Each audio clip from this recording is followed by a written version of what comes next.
Esto es La General, yo soy el maquinista, ya saben que estamos en crisis, el que no lo sepa está castigado y debe apagar la televisión ahora mismo y escribir en su cuaderno de ejercicios 100 veces la palabra sostenible. Ya.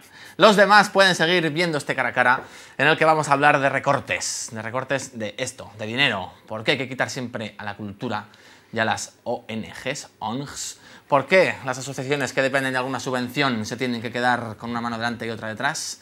Manuel Martínez Forega, Enrique Cebrián son los encargados de dar cuerpo a este interesante debate y lo recibimos ahora mismo, con cariño y admiración. Admiración porque hay que reconocer que son bellos. Manuel, ¿cómo estás? Hombre, pues muy bien, después de lo que acabo bello, ¿no? de oír. Pero no por dentro, ¿eh? A mí por dentro no me interesa, no, digo por fuera. Un prejuicio, eso de la belleza interior es para soltar la bella y la un bestia. prejuicio que tenemos. Eso para los dibujos. Enrique, buenas tardes. ¿Te sientes bello? A tu lado no. A tu lado me siento seguro. Bueno, centrémonos. ¿Por qué se quita siempre de cultura? ¿Por qué se recorta de ahí? ¿Tú crees...? Siempre tiendo a hacerte dos preguntas, pero bueno, ¿por qué crees que hace falta subvencionar la actividad cultural? El gran ejemplo del cine, por ejemplo.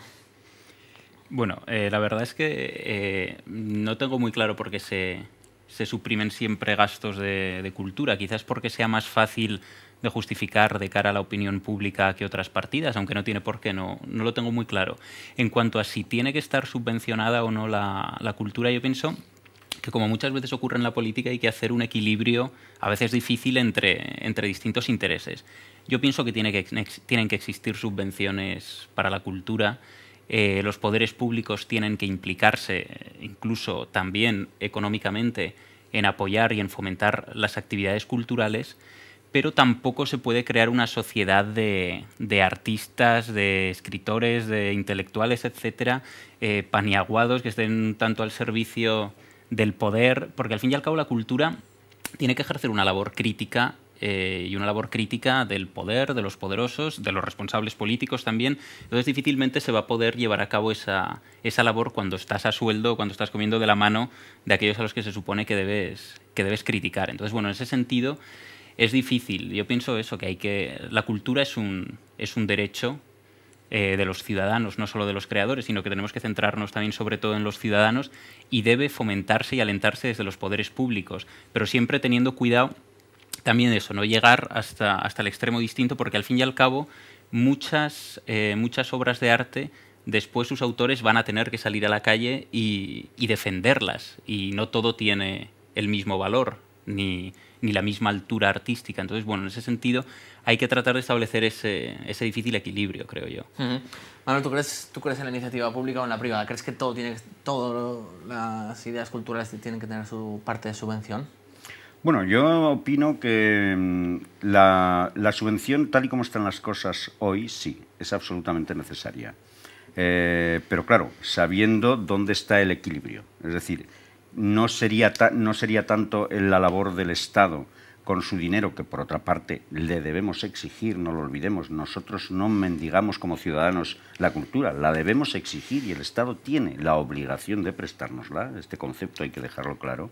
No sería tanto el financiar a los creadores, a los artistas, a la gente de la cultura así en abstracto, como de propiciar que sí que tengan un espacio donde desarrollar su actividad, creando e invirtiendo en infraestructuras estables en todas las actividades que la cultura pueda manifestarse. A principios del siglo XX, y refiriéndose al ámbito cultural español, Valle Inclán decía que España era una deformación grotesca de la civilización europea. Estamos a principios del siglo XXI, y no quiero ser un hiperbólico, pero creo que las palabras de Valle Inclán tienen en algunas de sus términos mucha actualidad.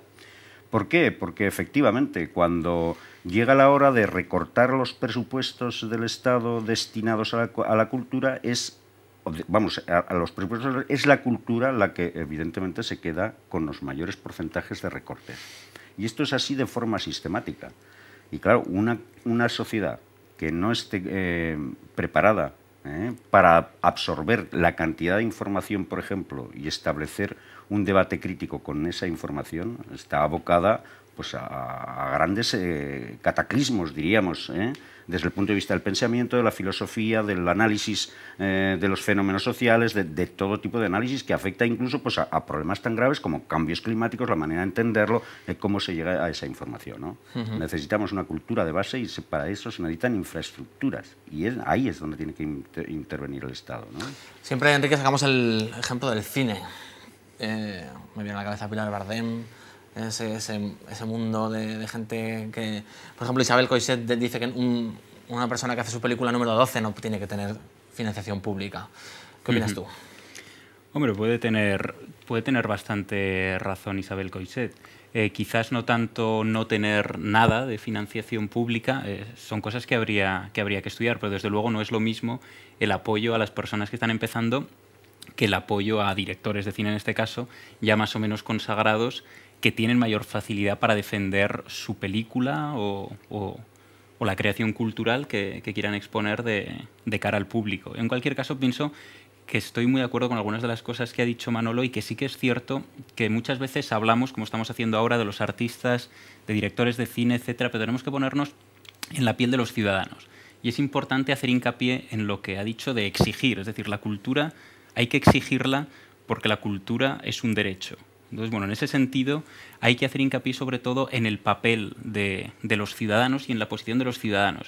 Y un poco relacionado con todo esto, quizás la causa de por qué siempre se mete la tijera primero en cultura es porque estamos acostumbrados a vivir en una sociedad en la que solo lo material, es decir, solo lo que produce un rendimiento tangible y rápido, es decir, tangible y en un proceso de tiempo muy corto, es apoyado o se cree que merece ser apoyado, en este caso, por los poderes públicos. Entonces, bueno, en este sentido, la cultura y las administraciones públicas no son una empresa privada. Es decir, están trabajando con elementos mucho más importantes de aquellos con los que está trabajando una empresa privada. Por lo tanto, hay que conjugar el respeto hacia esos elementos, que en buena medida son derechos, como por ejemplo el derecho a la cultura, pero también con un control de esas administraciones. Es decir, no con el mismo control que se hace una empresa, pero sí con un control por parte de los ciudadanos en el sentido de que están manejando algo también muy importante como es el dinero público. Entonces, bueno, en ese sentido vuelvo a repetir un poco